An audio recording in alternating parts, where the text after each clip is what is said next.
Assalamualaikum warahmatullahi wabarakatuh. Selamat datang di sesi ketiga video lebih panjang mengenai perilaku organisasi. Pada video kali ini saya akan membahas mengenai perilaku tingkat individu, terutama mengenai persepsi, stres, dan teori motivasi.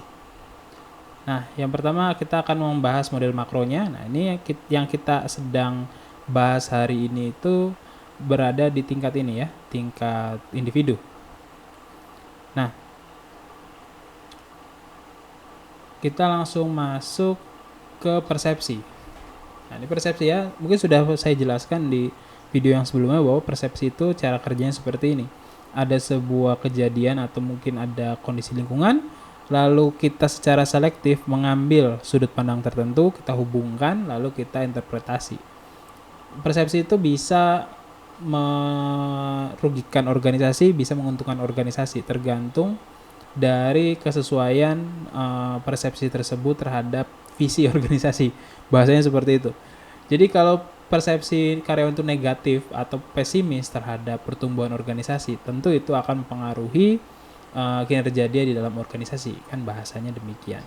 Nah, lebih jauh lagi, persepsi itu didefinisikan sebagai proses kognitif yang memungkinkan seseorang menerima, menyeleksi, menginterpretasikan, memahami, dan memaknai stimulus yang berasal dari lingkungan. Merupakan sebuah proses kognitif, persepsi bukan sebuah snapshot, potret sesaat, melainkan sebuah aktivitas yang berkelanjutan. Jadi dia akan terus memproses data.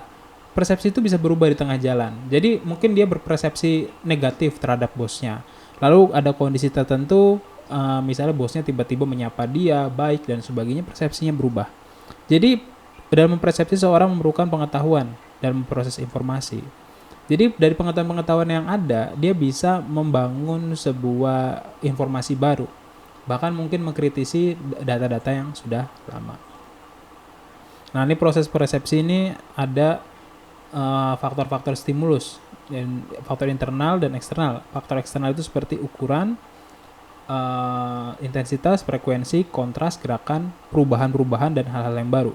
Hal-hal yang baru mungkin akan lebih menarik seperti itu daripada hal-hal yang mungkin lama seperti itu.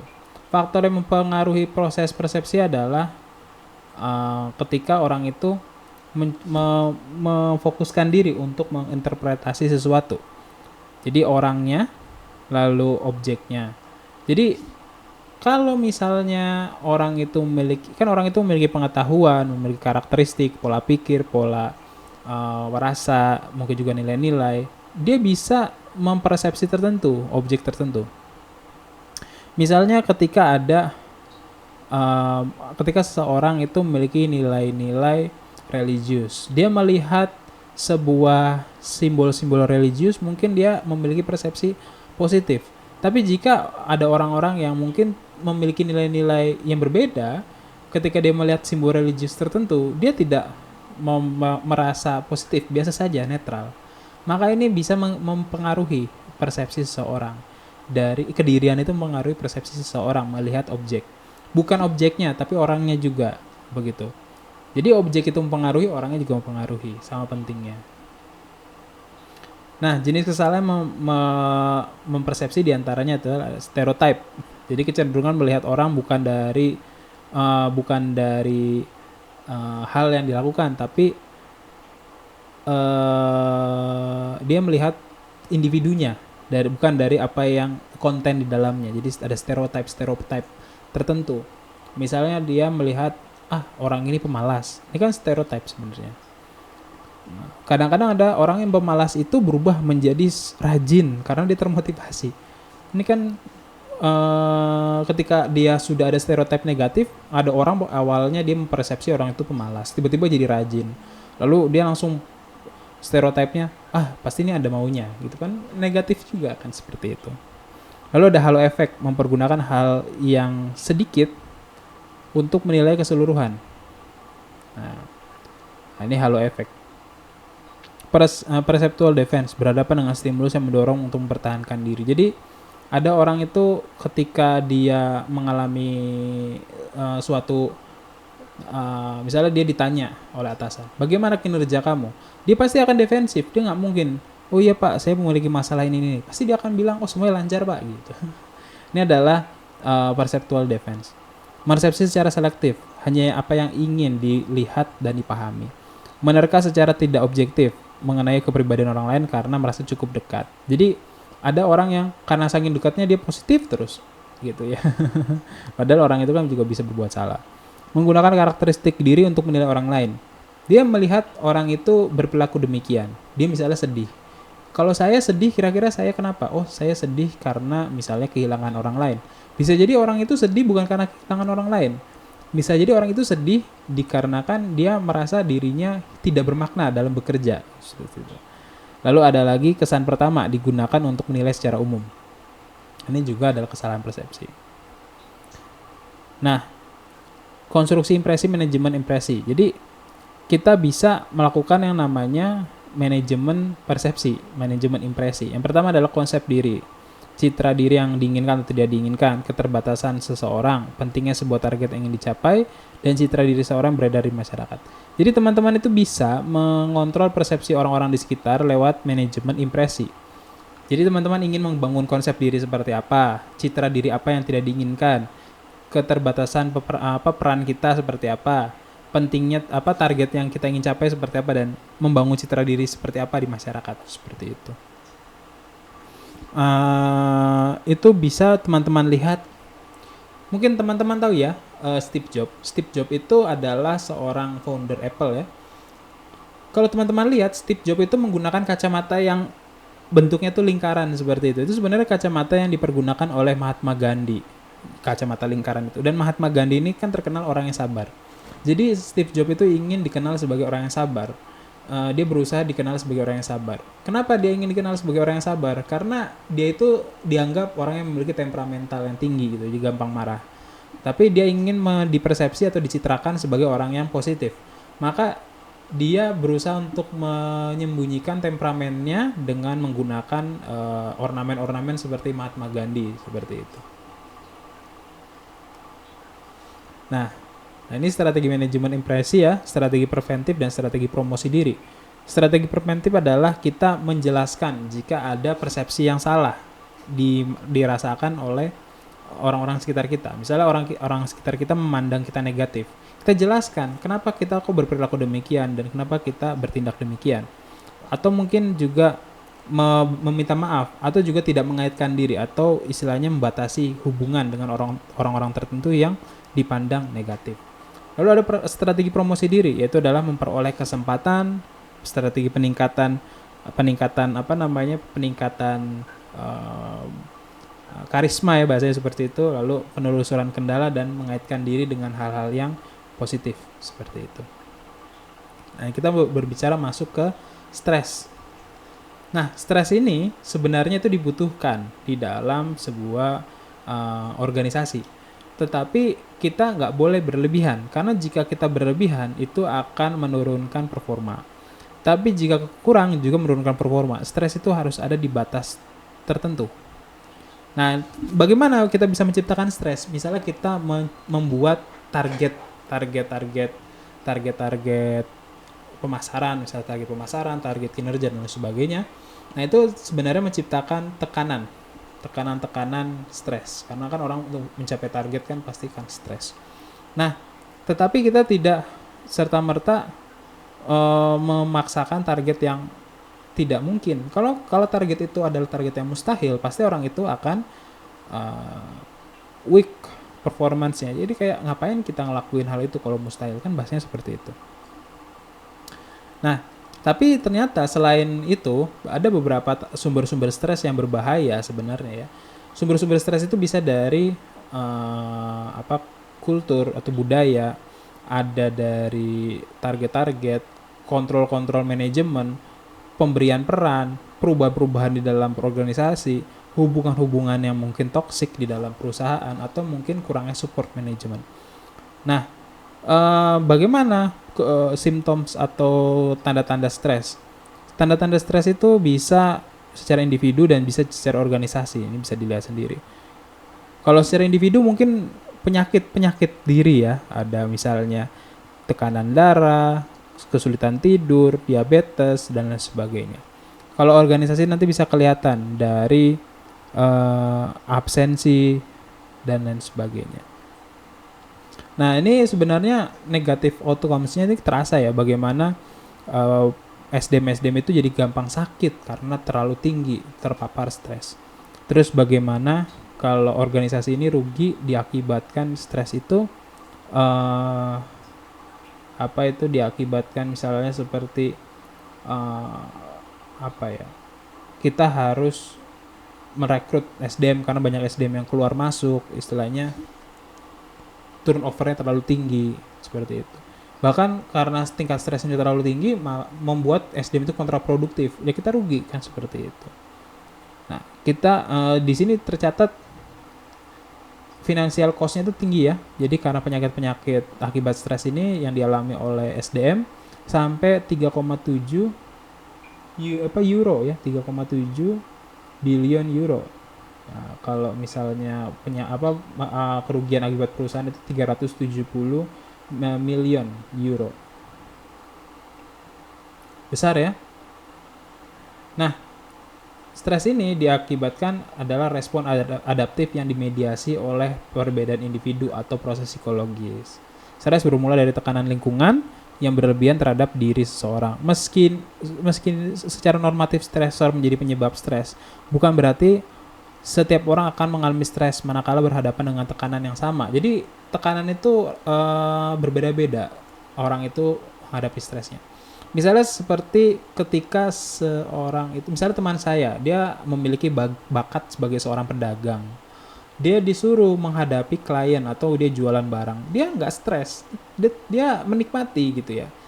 Berbeda dengan saya yang ketika saya disuruh memasarkan barang, mungkin karena saya tidak memiliki darah seorang pemasar, saya memiliki darah seorang pengajar ya, karena saya ini kan makanya saya mengambil manajemen SDM ketika S2 dan S3, karena memang saya itu adalah seorang seperti orang yang lebih humanis ya, jadi lebih suka mengembangkan orang, pengajar gitu kan, seorang sosial.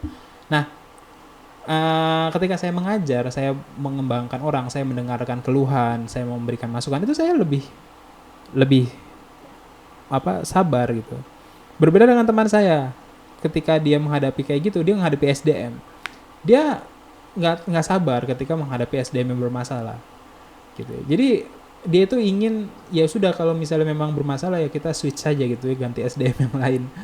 Berbeda dengan saya ketika saya waktu itu bekerja memegang di yayasan ya, saya memiliki SDM bermasalah, ya saya dengarkan permasalahan dia dan saya berikan masukan seperti itu. Nah, jadi perbedaan karakter itu menghadapi tekanan itu bisa berbeda-beda. Itulah stres seperti itu. Nah, ini ada stres tempat kerja ya, ada stresor. Nah, ini ada angka-angka. Ini sebenarnya saya ambil dari modul ya, bisa teman-teman baca. Ada level individu, level kelompok, level di luar organisasi, lalu ada penilaian kognitif, lalu dimoderator oleh karakter diri, lalu ada strategi menghadapi stres, dan nanti akan menghasilkan sikap, kerja, kepribadian, kognitif, dan kondisi fisik seperti itu. Manajemen stres itu secara individual bisa dilakukan dengan manajemen waktu, relaksasi, dan olahraga.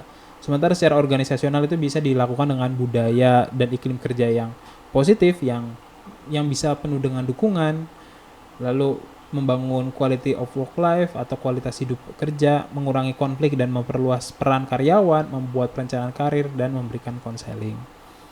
Nah, stres juga bisa ya, ada manajemen stres oleh Mutsuhiro Nakao, di mana bisa menggunakan yang pertama itu primary atau preventif, menurunkan stresor dengan cara melakukan modifikasi lingkungan kerja.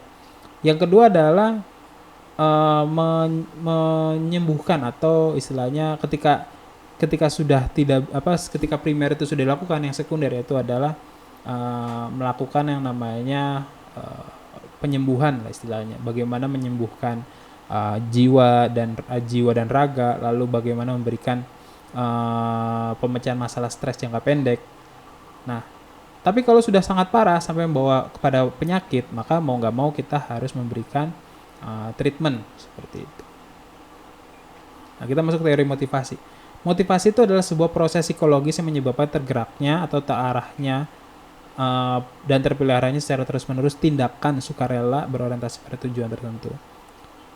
Sebuah proses yang dimulai dari tidak terpenuhinya kebutuhan fisiologis dan psikologis memicu perilaku atau dorongan untuk mencapai insentif. Ini ya, definisinya seperti itu. Nah, ada teori-teorinya. Teori yang pertama itu adalah teori Maslow yang mengatakan bahwa motivasi terbesar itu datang dari kebutuhan dalam diri. Ada 5 kebutuhan Maslow yang terkenal, yaitu adalah kebutuhan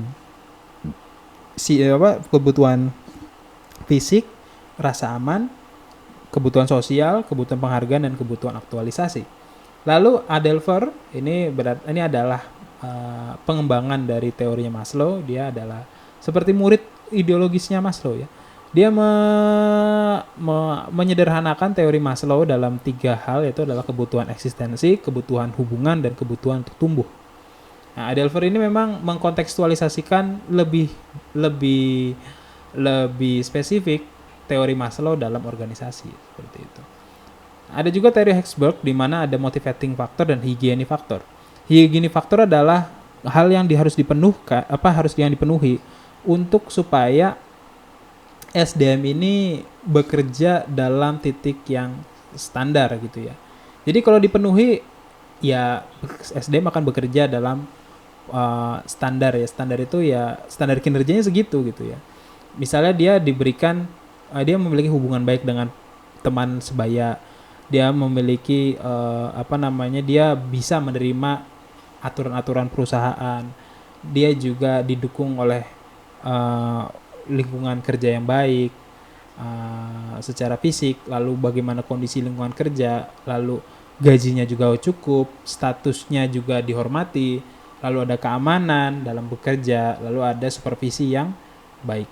Nah, kalau misalnya hal ini hilang, dia langsung jatuh di bawah standar pekerjaannya. Jadi gitu ya.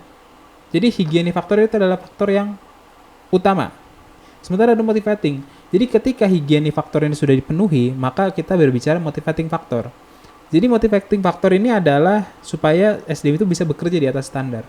Bahasanya seperti itu kalau saya ngomongnya. Itu adalah achievement, recognition, pekerjaan itu, dan juga growth opportunity, dan juga kesempatan untuk berkembang. Jadi kalau motivating factor itu adalah bagaimana SDM bisa bekerja di atas standar. Tapi jika motivating faktornya ada tapi hygiene faktornya, misalnya dia dikasih nih, kamu pasti bisa bekerja, nanti ada potensi-potensi promosi, tetapi gajinya itu tidak kecil gitu ya, dia bilang ngomongin promosi, gajinya loh nggak bener, gajinya kecil, di promosi paling dapat gaji berapa sih? Nah pasti kinerjanya tetap rendah gitu. Jadi hygiene faktor itu adalah untuk mempertahankan standar.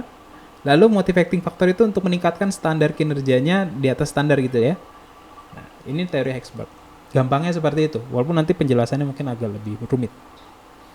Ada teori McClellan. McClellan ini mengatakan, bahwa motivasi itu ada 3, yaitu adalah kebutuhan untuk pencapaian, afiliasi, dan power.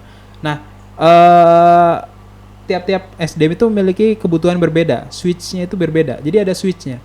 Jadi bahasanya ini kayak switch itu cetekan. Jadi bahasanya seperti ini teman-teman. Jadi setiap orang itu memiliki kebutuhan-kebutuhan. Kalau sudah satu kebutuhan dipenuhi, dia akan kebutuhan yang lain. Tapi tidak mesti kayak gitu. Bisa jadi ada 2 kebutuhan yang muncul. Bisa jadi 3-3 yang muncul. Nah, McClellan mengatakan bahwa ini bukan suatu hierarki, tapi ini adalah kebutuhan yang selalu ada. Dan McClellan mengatakan bahwa kalau misalnya entrepreneur itu biasanya lebih menekankan need for achievement gitu. Itu entrepreneur ya. Tapi bukan berarti entrepreneur tidak memiliki kebutuhan yang ini. Entrepreneur juga memiliki kebutuhan yang ini, seperti itu. Selanjutnya, nah, reinforcement theory. Jadi bagaimana kita itu, reinforcement theory ini berbicara bagaimana kita menghilangkan dan memunculkan perilaku tertentu. Maksudnya gimana Pak? Misalnya kita ingin menghilangkan perilaku tertentu, remove stimulus, yaitu adalah kita menghilangkan perilaku tertentu. Misalnya ada perilaku tidak disiplin. Bagaimana kita menghilangkan perilaku tidak disiplin? Caranya dengan cara memberikan negatif reinforcement, yaitu adalah ketika dia melakukan tindakan yang tidak disiplin, kita berikan sanksi, kan seperti itu. Nah, terus kita ingin menambah stimulus baru, yaitu adalah misalnya kita ingin SDM kita rapih dalam bekerja. Nah, maka kita bisa memberikan positive reinforcement, yaitu adalah ketika dia rapi kita berikan hadiah. Jika dia tidak rapi, kita berikan sanksi, seperti itu. Nah, ini adalah reinforcement theory. Tujuannya adalah memunculkan dan menghilangkan perilaku tertentu. Ini bisa teman-teman pergunakan jika teman-teman itu ingin memiliki SDM yang dengan memiliki perilaku tertentu atau tidak memiliki perilaku tertentu. Lalu ekspektasi teori. Jadi ekspektasi teori itu sederhana ya. Setiap orang punya ekspektasi. Lalu dia memiliki performa. Dan juga dia memiliki reward. Jadi jika ekspektasi itu sesuai dengan reward, pasti performanya tinggi. Kalau ekspektasi tidak sesuai reward, maka performanya rendah. Bahasanya seperti itu. Gampang ya. Lalu ada equity theory. Nah, ini equity theory ini agak lebih rumit ya. Ada input, ada output. Lalu di tengahnya itu ada bagaimana dia itu bisa menyeimbangkan. Jadi gini, jadi ada rasio keseimbangan antara apa yang saya berikan dengan apa yang saya dapatkan. Jadi SDM itu ketika saya memberikan kinerja saya kira kinerja saya segini, saya harusnya digaji segini. Tapi kok saya kinerja segini, saya digajinya kecil sekali. Nah, ini sebenarnya adalah teori keseimbangan. Jadi dia merasa, oh ini nggak seimbang nih. Masa saya bekerja segini, saya cuma dapat segini. Nah, itu nanti akan menurunkan motivasi. Tapi jika dia mendapatkan kompensasi yang lebih, jika dia memberikan input yang lebih banyak, maka dia akan memberikan memberikan input atau kinerja yang lebih tinggi, seperti itu bahasanya. Sederhananya kayak gitu. Nah, ini ada catatan ya tentang teori motivasi yang teman-teman harus pahami. Yang pertama, tidak ada sistem motivasi yang universal. Sistem motivasi berusaha mengidentifikasi dan menjawab kebutuhan mayoritas. Jadi mayoritas karyawan itu butuhnya apa? Makanya teman-teman, walaupun teori motivasi itu mengatakan bahwa ada kebutuhan penghargaan, ada kebutuhan relationship dan sebagainya, tapi kan kalau misalnya teman-teman di perusahaan, pasti yang dikontrol itu adalah sistem motivasi reward, uang. Kenapa kok uang? Karena uang itu pasti akan dibutuhkan oleh semua orang. Nah, ini adalah universal. Jadi bahasanya itu perusahaan itu mencoba untuk memberikan ganjaran yang paling universal, bahasanya seperti itulah. Karena kalau misalnya saya menggunakan penghargaan, ini pasti mungkin hanya beredar di manajer kelas atas. Kalau saya menggunakan sistem sosial, pasti nanti hanya SDM kelas yang bawah saja. Nah, tapi kan kalau misalnya pakai sistem kompensasi, sistemnya itu adalah motivasi berdasarkan kompensasi dana, itu kan semuanya itu pasti kena, karena semuanya itu bekerja untuk menghasilkan uang, kan seperti itu. Nah, ini adalah sistem motivasi. Memang sistem motivasi atau remunisasi ya, bahasanya apa ya, sistem pengganjaran istilahnya itu adalah sistem yang dicari yang paling universal. Itu adalah kompromi dari kondisi yang tidak ideal itu. Nah, kita juga harus menyadari bahwa kebutuhan terus berubah. Jadi jangan kaget ya, teman-teman itu menghasilkan membuat sistem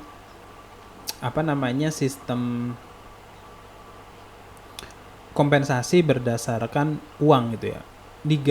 Hari ini digaji 1 juta, digaji UMR, dia termotivasi. Tapi kenapa kok motivasinya lama-kelamaan turun? Ternyata dia ada kebosanan kerja. Dia sudah terpenuhi kebutuhan dasarnya. Dia butuh rasa aman. Maka akhirnya ditawarkan, ya udah kamu nanti jadi karyawan tetap. Dia termotivasi lagi. Oh, kalau saya kerja selama 3 bulan nanti karyawan tetap. Akhirnya dia termotivasi untuk bekerja secara profesional 3 bulan, 6 bulan, baru setelah 6 bulan jadi karyawan tetap. Setelah jadi karyawan tetap, dia diterima di lingkungan kerjanya. Nah, ini akhirnya dia termotivasi lagi karena semuanya semangat, dia ikutan semangat. Tapi pada titik tertentu, akhirnya kinerja dia tetap stabil lagi, jadi nggak naik-naik lagi gitu ya. Nah, dilakukanlah promosi, kompetisi untuk membandingkan siapa yang terbaik nanti akan dapat promosi. Akhirnya termotivasi lagi, kinerjanya naik lagi. Seperti itu. Ketika dia sudah mencapai tingkatan tertinggi, dia pasti akan turun motivasinya. Maka nanti akan ada self actualization, itu adalah tingkatan tertinggi dari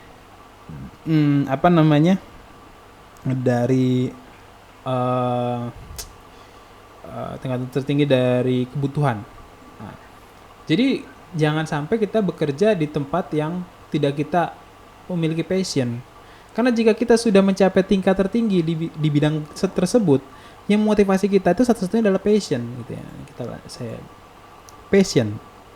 Jadi kalau dia nggak punya passion, dia itu bekerja itu dikarenakan hanya kebutuhan dasar saja, dia ketika sampai tingkat tertinggi dia sudah memiliki jabatan, dia sudah memiliki uang gitu ya. Mau ngapain lagi? Pasti dia bosen gitu kan. Nah, maka kalau orang yang punya passion, ketika dia sudah mendapatkan uang, dia sudah mendapatkan jabatan, pasti dia akan mengejar hal-hal yang lebih tinggi lagi, yaitu adalah kebermaknaan dia ketika bekerja di bidang tersebut. Itu namanya passion, seperti itu. Nah, selain itu ada evaluasi kinerja. Wujud dari teori motivasi tercermin dalam bentuk program penilaian kinerja. Proses penilaian dapat dilakukan dua sisi, yaitu positive reinforcement dan negative reinforcement. Seperti itu. Itu adalah kita mendorong orang itu berperilaku yang bernada positif atau menyenangkan dan juga bernada negatif atau tidak menyenangkan. Jadi ketika kita mengevaluasi itu, ketika kita mengevaluasi SDM, kita itu bukan hanya memuji, tapi kita juga mengevaluasi. Atau sebaliknya, jangan mengevaluasi negatif, tapi kita juga mengevaluasi secara positif kinerja-kinerja dia. Ini harus kita imbangkan. Jadi SDM itu memiliki yang namanya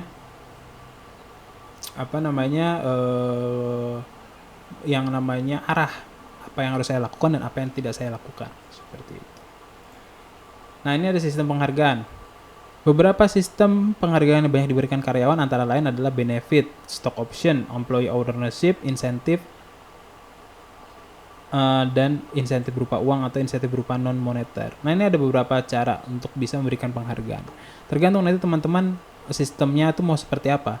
Ada yang menjual saham, ada perusahaan yang menjual saham, memberikan saham, bukan menjual, menghadiahkan saham kepada karyawannya. Nah, seperti Boeing itu dulu ya, kalau sekarang udah enggak. Boeing itu dulu memberikan stock option kepada karyawan. Jadi karyawan itu ketika dia bekerja keras, perusahaan itu tumbuh dan besar, dia mendapatkan keuntungan bagi hasil saham, bagi hasil keuntungan dari sahamnya, seperti itu. Oke, sekian mungkin ya materi kita kali ini, mungkin singkat, jelas, padat. Nanti bisa teman-teman cari di internet jika ingin mendalami teori-teori tersebut. Teori-teori itu bagus banget sebenarnya karena bisa membuat kita memahami bagaimana perilaku manusia itu bekerja, seperti itu. Oke, saya tutup dengan quote dari Orison Swett Marden, "Good system shorten the road to the goal." Sistem yang baik itu akan mempersingkat jalan kita menuju tujuan atau menuju visi perusahaan. Oke, mungkin begitu saja ya materi kita kali ini. Mungkin bisa teman-teman nanti baca-baca di modulnya. Mungkin kurang lebihnya mungkin saya mohon maaf. Wassalamualaikum warahmatullahi wabarakatuh. Sampai jumpa di sesi ke depan.